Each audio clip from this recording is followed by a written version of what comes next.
Priez, les avertissements sont clairs. Revenez à Dieu. Bien soir. Je vais te confesser quelque chose que je n'ai jamais dit à voix haute. À 47 ans, c'était en 2009, pendant les mois difficiles à Turbomeca, quand la restructuration avançait et que personne ne savait encore qui partirait et qui resterait, j'ai commencé à m'endormir avec la télévision allumée. Pas par choix réfléchi, par fatigue, par ce besoin que connaissent ceux qui ont trop pensé dans la journée, trop tourné les mêmes questions sans trouver de réponse. La télévision allumée dans le noir de la chambre, ça occupait la tête. Ça mettait quelque chose à la place des pensées. Ça m'aidait à ne pas penser. Sur la table de nuit, le chapelet de Madeleine. Le crucifix au mur, au-dessus du lit, là où il a toujours été, là où Colette l'avait accroché le premier soir dans cette maison. L'eau bénite dans le petit bénitier près de la porte. Tout était là. Les armes étaient là. Et j'ouvrais une porte, chaque soir. Délibérément, en appuyant sur un bouton. Je n'ai pas vu le changement tout de suite. Ces choses-là ne s'annoncent pas. Elles s'installent lentement, discrètement, avec la patience de quelque chose qui sait qu'il a le temps. Mon sommeil a changé. Des réveils à 3 heures du matin, sans raison visible, comme si quelque chose dans la chambre avait bougé. La prière du matin ne collait plus. C'est le seul mot que j'ai pour ça. Elle ne collait plus. Comme si j'essayais de prier à travers quelque chose d'épais, quelque chose qui absorbait les mots avant qu'ils montent. J'ai mis des mois à comprendre. Et c'est en retrouvant par hasard les notes de Madeleine sur la prière du soir, des notes écrites de sa main fine, rangées dans un vieux livre de prière que je feuilletais sans raison particulière, que quelque chose s'est mis en place dans ma tête. Madeleine notait chaque geste du soir, chaque geste de fermeture de la chambre. Et en lisant ces notes, j'ai réalisé quelque chose que je n'avais pas vu. Depuis des mois, je n'avais plus fait ces gestes. J'avais gardé le chapelet, le crucifix, l'eau bénite, mais j'avais ajouté quelque chose que Madeleine n'aurait jamais laissé entrer dans une chambre. La chambre avait changé. C'était moi qui l'avais changé. Pas d'un coup, habitude après habitude. Ce soir, je veux te parler de ça. De ce que Padre Pio savait sur les images et sur l'écran dans la chambre. De ce qu'il enseignait avec la précision d'un homme qui avait passé 22 nuits à se battre dans sa cellule et qui savait exactement ce qu'il défendait. Et de ce qu'on peut faire ce soir même pour fermer une porte qu'on a ouverte sans le savoir. Il y a quelque chose que peu de gens connaissent sur Padre Pio et sur sa cellule. Pas sa cellule comme espace fonctionnel, la pièce où il dormait, mais sa cellule comme espace protégé, comme territoire défendu, comme une forteresse intérieure à la forteresse du couvent. Ses frères capucins l'ont décrit dans les témoignages du procès de canonisation avec une cohérence qui ne laisse pas de place au doute. Padre Pio avait une obsession pour la protection de cet espace. Les objets bénis au montant de la porte, le sel exorcisé, les prières de fermeture prononcées chaque soir avec une précision rituelle que ses frères observaient avec respect, parfois avec une légère incompréhension. Pourquoi tant de soins, se demandaient certains d'entre eux. Padre Pellegrino Funicelli, qui dormait dans la cellule voisine depuis des décennies, qui avait entendu ce que peu entendaient dans les nuits de San Giovanni Rotondo, a témoigné sous serment. Pendant 22 nuits consécutives documentées, Padre Pio s'est battu physiquement contre ce qui venait dans cet espace. Des bruissements, des présences, des attaques que ses frères entendaient à travers le mur et ne comprenaient pas entièrement. Des blessures physiques que les médecins du couvent ont examinées et dont ils ont rédigé des rapports. 22 nuits. Un homme qui a passé 22 nuits à défendre cet espace comprend ce qu'il défend. Il ne peut pas ne pas le savoir. Et dans ses lettres, à Padre Agostino de Tortoretu, des lettres de 1913, écrite par un homme de 30 ans qui commence à formuler ce qu'il a vécu dans sa chair. Padre Pio décrit quelque chose qui m'a arrêté la première fois que je l'ai lu. Il parle de ce que les démons cherchent dans une âme. Ce qu'il appelle en italien les punti d'appoggio, les points d'appui, les endroits où quelque chose peut prendre prise, les fissures, les portes ouvertes, les espaces non gardés. Et il écrit ceci, qu'il appelle la guardia rigorosa dei sensi, la garde rigoureuse des sens. Les yeux, les oreilles, l'imagination. Ce que l'on voit et ce que l'on entend avant le sommeil conditionne directement ce qui se passe pendant le sommeil. Ce que l'on laisse entrer dans la mémoire le soir reste dans la chambre la nuit, quand les défenses s'abaissent. Ce n'est pas une métaphore mystique. C'est un enseignement pratique, vérifiable, que Padre Pio formulait avec la sobriété d'un homme qui parlait d'expérience directe. Et cet enseignement-là, appliqué à aujourd'hui, appliqué à l'écran dans la chambre, au téléphone qu'on regarde jusqu'à minuit avant de le poser sur la table de nuit, est d'une précision qui devrait nous couper le souffle. Padre Pio a vécu 14 ans à l'ère de la télévision italienne. La RAI a commencé à émettre en 1954. Padre Pio est mort en 1968. 14 ans durant lesquels cet objet nouveau est entré dans les foyers catholiques italiens, dans les familles qui priaient le chapelet du soir et regardaient le poste ensuite sans voir de contradiction entre les deux.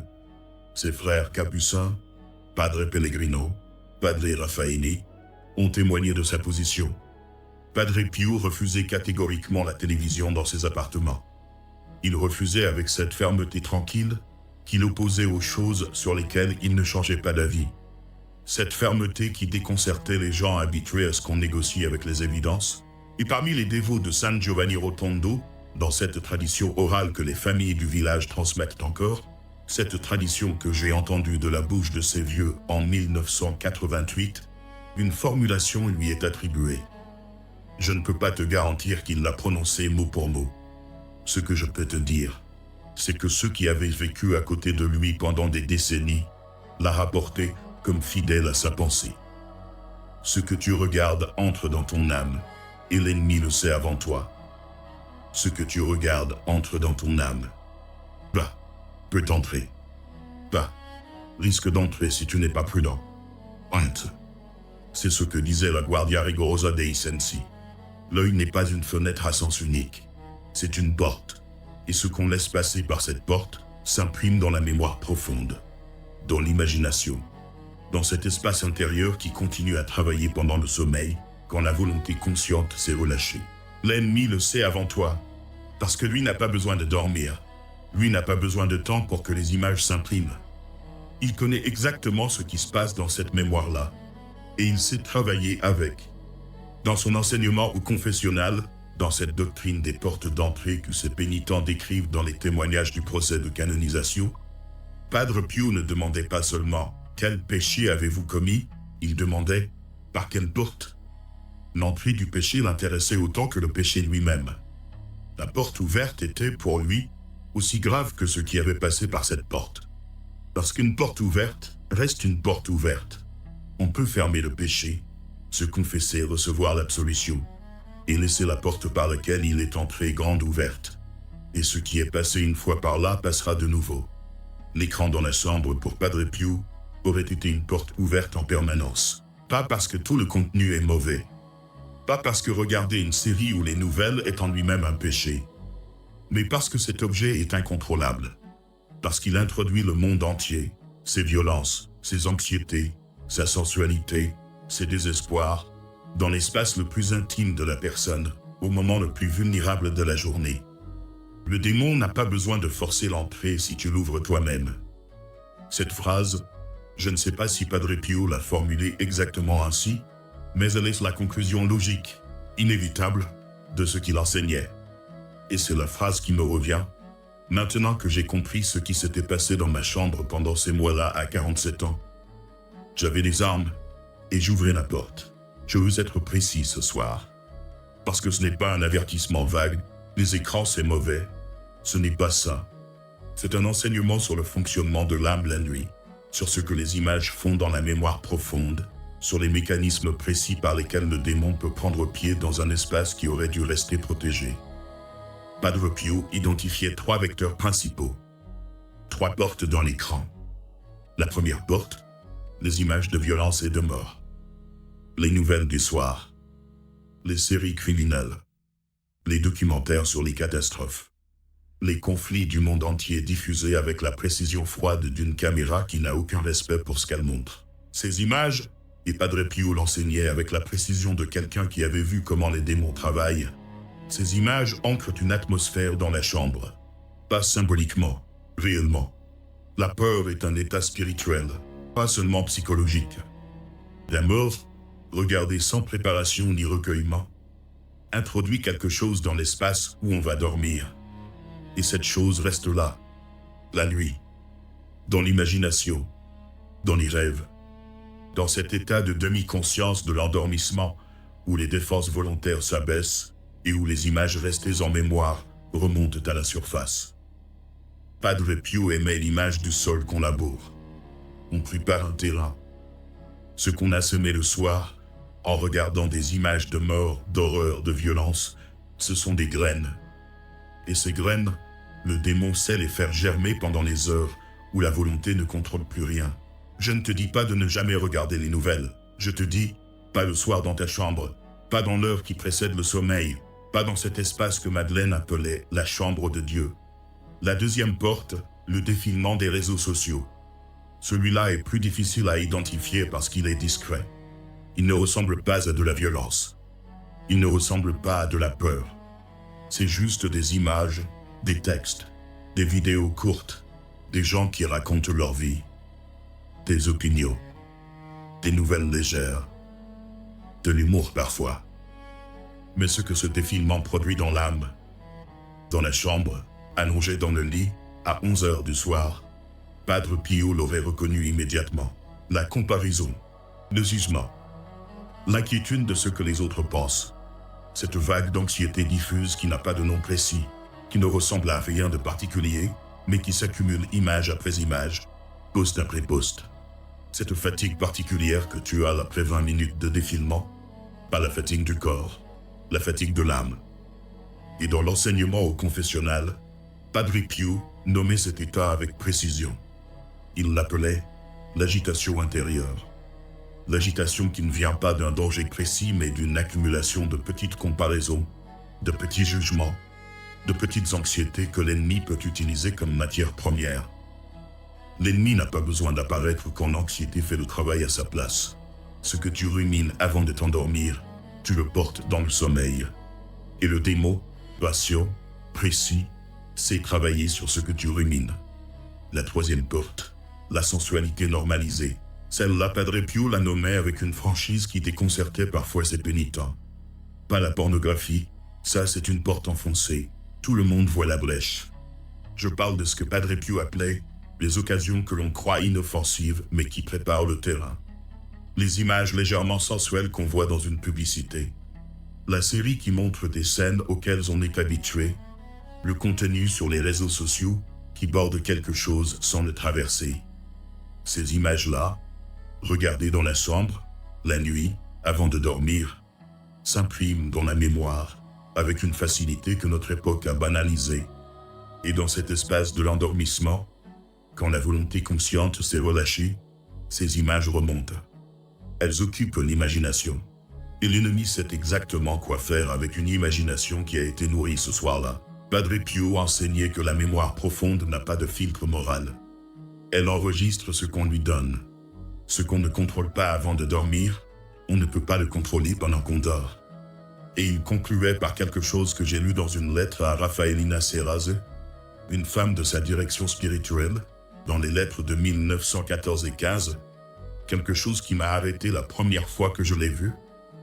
On ne peut pas contrôler ce qui remonte si on n'a pas contrôlé ce qu'on a laissé entrer. Voilà l'enseignement complet.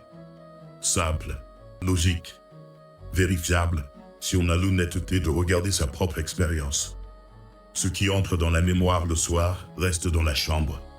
Et dans cet espace sacré, cet espace que les familles catholiques de France protégeaient avec le crucifix, l'eau bénite, la médaille bénie dans le matelas, la prière avant d'éteindre la lumière, ce qui est entré par l'écran est maintenant là, la nuit, quand les défenses s'abaissent. Je vais te parler d'un couple.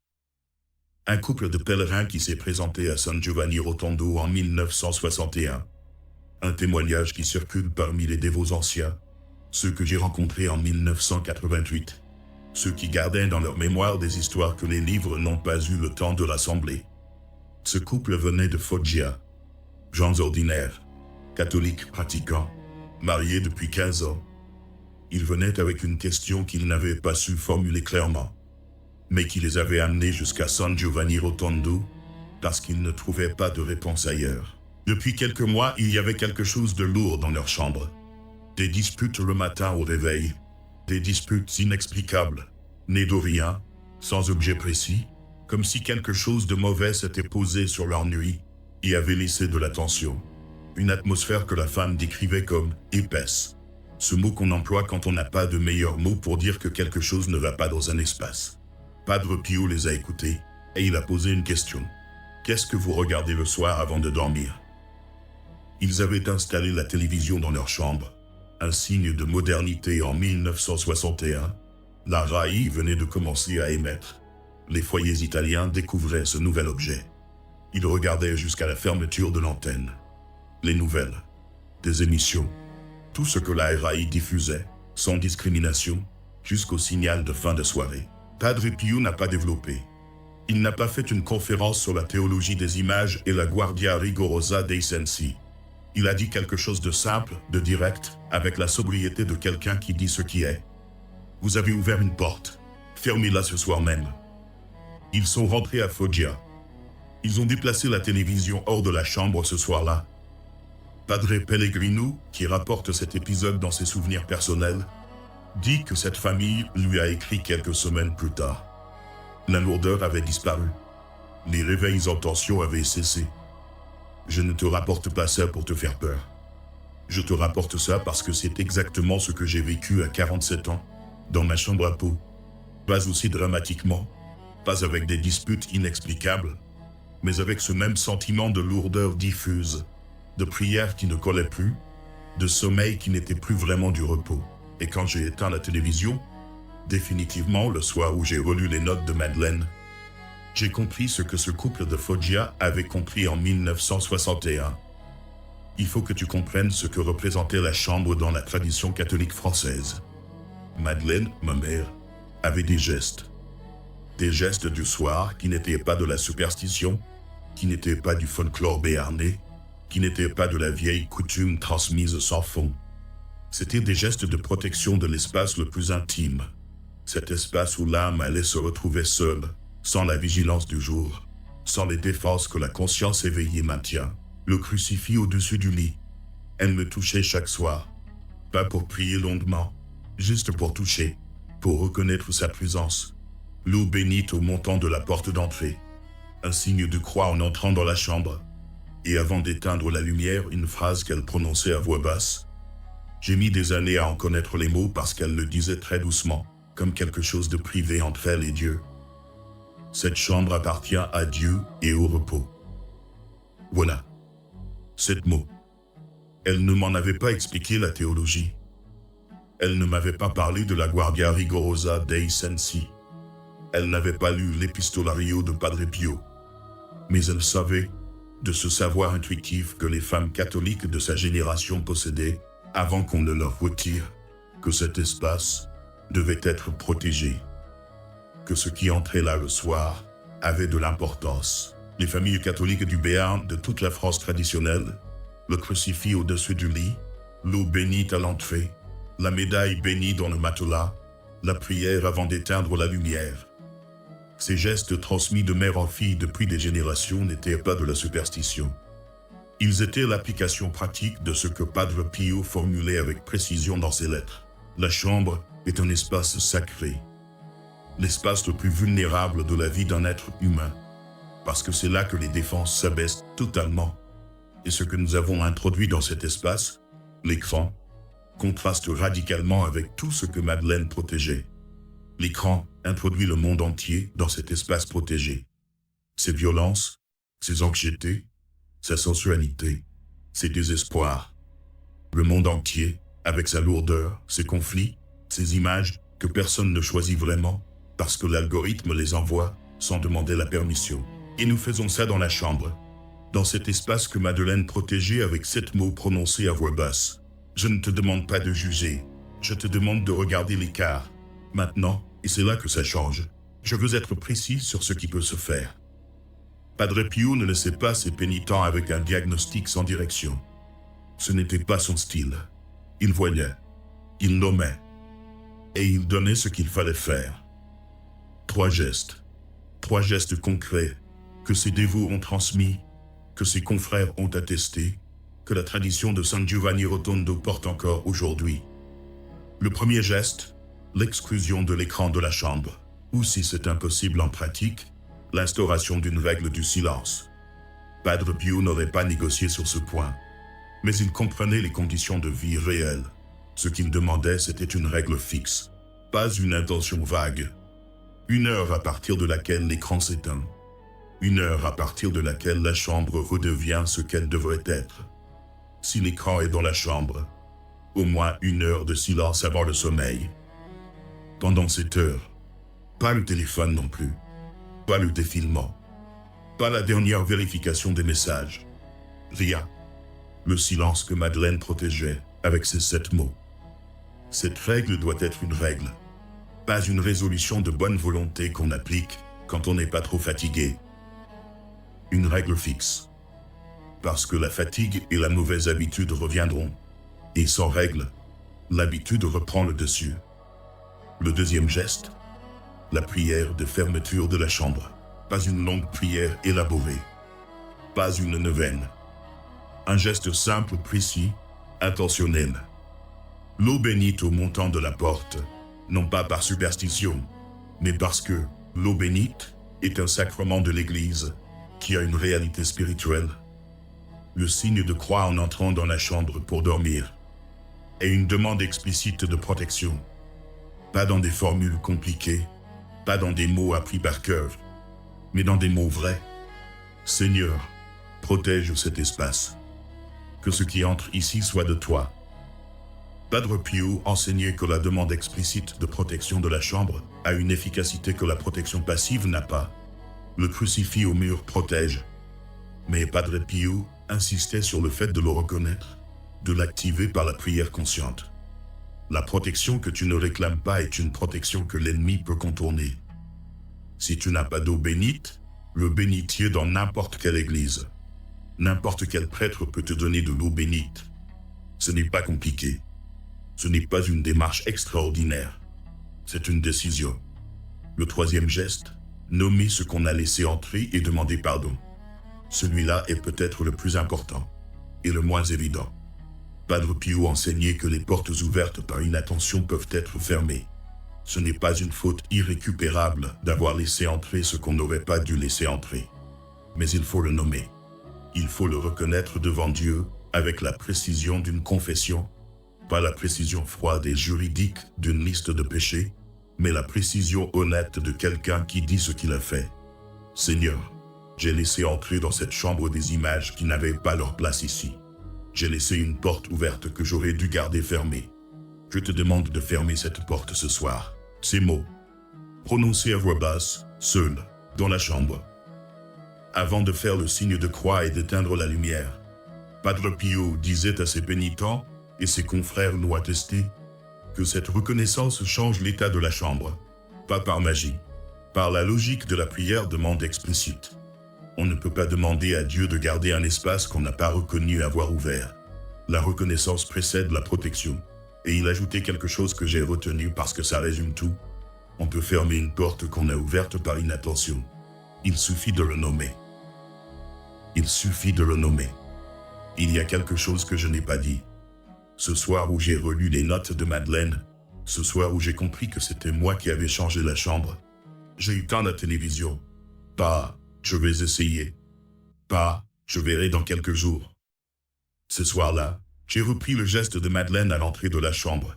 J'ai trempé les doigts dans le bénitier. J'ai fait le signe de croix au montant de la porte. Et j'ai prononcé, à voix basse, une version de ces 7 mots. La chambre n'a pas changé d'un coup. Ce n'est pas comme ça que ça fonctionne. Mais quelque chose dans les nuits qui ont suivi a retrouvé une qualité que je n'avais pas remarqué avoir perdue. Un repos différent. Un repos qui ressemble à du repos, si tu vois ce que je veux dire. Et la prière du matin, le chapelet, les quelques mots avant de se lever, a retrouvé quelque chose de direct, quelque chose qui collait à nouveau. La chambre avait retrouvé quelque chose que j'avais laissé partir, sans le voir partir. J'ai un voisin, enfin, pas vraiment un voisin, un fils d'un collègue de l'usine, qui s'appelle Stéphane. Je l'ai croisé à un dîner il y a quelques mois. Stéphane vient de s'installer dans un appartement neuf à Pau. Il était fier, de sa fierté simple d'homme qui a bien arrangé son espace, de me montrer des photos sur son téléphone. Un grand écran dans la chambre à coucher. 65 pouces, je crois qu'il a dit. Bien fixé au mur en face du lit. Et il m'a expliqué comment il s'endormait en regardant des séries le soir, que c'était pratique, que ça l'aidait à se détendre. Je n'ai rien dit ce soir-là. Pas parce que je m'en moquais, parce que je ne savais pas comment le dire sans passer pour quelqu'un qui fait la leçon à un homme de 30 ans qui ne m'a pas demandé mon avis. Mais j'y ai pensé en rentrant. Et j'ai pensé à ce que j'aurais voulu que quelqu'un me dise à moi, à 47 ans, quand j'ai commencé cette habitude. Cette vidéo, c'est pour lui. Parce que si Stéphane tombe un jour dessus, ou quelqu'un qui lui ressemble, au moins il aura entendu ce que Padre Pio savait sur les écrans dans les chambres. Et il pourra décider. La tradition catholique française a perdu quelque chose que les familles de Madeleine connaissaient encore. Pas par doctrine théorique, par transmission pratique. Les gestes du soir, la chambre protégée, l'espace sacré du repos. Ce n'était pas du ritualisme vide. Ce n'était pas de la superstition de vieilles femmes béarnaises. C'était la mise en pratique quotidienne d'une connaissance que Padre Pio formulait avec précision dans ses lettres. La nuit n'est jamais neutre spirituellement. L'âme continue à travailler pendant le sommeil. Ce qu'elle rencontre dépend de ce que vous avez laissé entrer avant de fermer les yeux. Et ce que nos chambres ont laissé entrer, ce que les écrans y ont installé, habitude après habitude, soir après soir, Padre Pio l'aurait reconnu immédiatement. Il l'aurait nommé. Et il aurait dit, avec sa franchise directe de frère capucin qui n'a pas de temps à perdre avec les demi-vérités, « Vous avez ouvert une porte. Fermez-la ce soir même. Voilà ce que je voulais te dire ce soir. » 3 gestes. Ce soir même, si tu le décides. L'écran éteint avant le sommeil. Pas une résolution, une règle. L'eau bénite au montant de la porte. Le signe de croix, la demande explicite de protection. Et le nom de ce que tu as laissé entrer, prononcé à voix basse, avec cette phrase, « Je te demande de fermer cette porte ce soir. » Ce n'est pas grand-chose. C'est 7 mots, un geste d'eau bénite, une décision de règle. Et c'est exactement ce que Madeleine faisait depuis que je peux me souvenir. Sans théologie élaborée, sans explication, juste avec ce savoir pratique que les femmes catholiques de sa génération portaient comme une seconde nature. Cette chambre appartient à Dieu et au repos. C'est à toi de voir si tu veux qu'elle lui appartienne encore. Que Padre Pio vous protège.